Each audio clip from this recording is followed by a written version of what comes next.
आगे लेखक ने बताया है, जगधर जब सूरदास को यह बता रहा था कि उसने रुपयों की पोटली भैरों के पास देखी है, तभी उसे कुछ दूरी पर आती सुभागी दिख गई।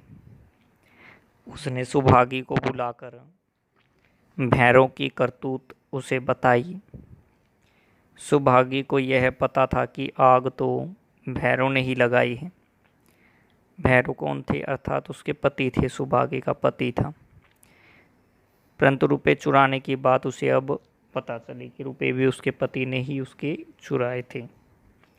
उसने भैरव से अलग होने का निर्णय ले लिया। उसने सूरदास से रुपयों की थैली के बारे में पूछा तो सूरदास ने अपने पास इतने रुपये होने से साफ मना कर दिया।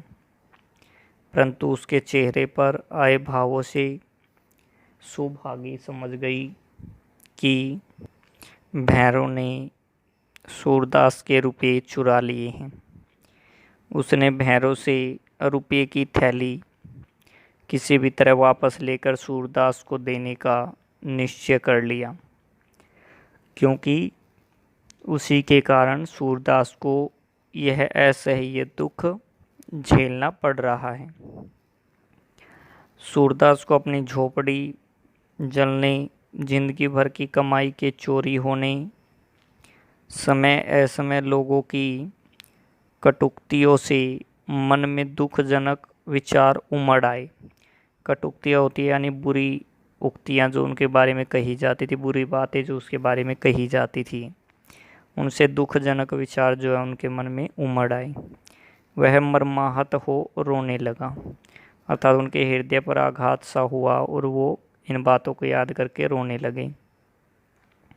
तभी उसे अचानक सुनाई दिया, तुम खेल में रोते हो। ये आवाज़ बच्चों की थी जो उसे अचानक सुनाई दी।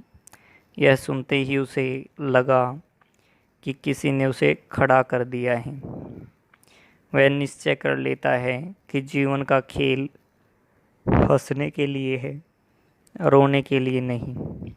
यह विचार उसे शक्ति प्रदान कर गया। उसे लगा कि उसकी जीत हो गई।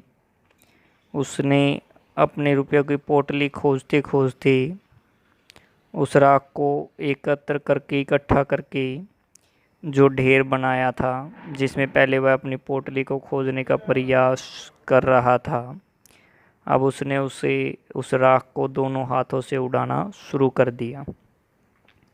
वो उस राख को उड़ाता गया और वहाँ से उसको हटा दिया उसने, उस राख को। उसके इस खेल में मिठुआ, घीसू और 20 बच्चे शामिल हो चुके थे। देखते ही देखते राख का सारा ढेर गायब हो गया। अब वहाँ क्या था? अब वहाँ कुछ भी नहीं, बस राख का जो काला निशान होता है वो रह गया था। अब वहाँ काला निशान ही शेष रह गया था। मिठुआ ने बाल सुलभ जिज्ञासावश पूछा, अर्थात बच्चे की जो प्रवृत्ति होती है, मिठुआ की उस प्रवृत्ति के कारण, जानने की इच्छा, जानने की प्रवृत्ति के कारण उसने जिज्ञासावश पूछा, दादा अब हम रहेंगे कहाँ? सूरदास ने निराशा को त्याग कर जवाब दिया, दूसरा घर बनाएंगे। मिठुआ ने पुनः प्रश्न पूछा, क्योंकि वो जिज्ञासु प्रवृत्ति का हो गया था, तो उसने फिर से पूछा, अगर उन्होंने पुनः आग लगा दी तो हम क्या करेंगे? तो सूरदास ने जवाब दिया, हम फिर बनाएंगे घर।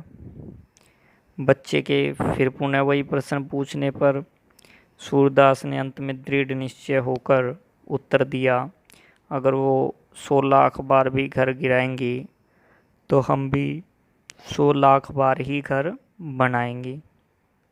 इस तरह का दृढ़ निश्चय सूरदास ने कर लिया।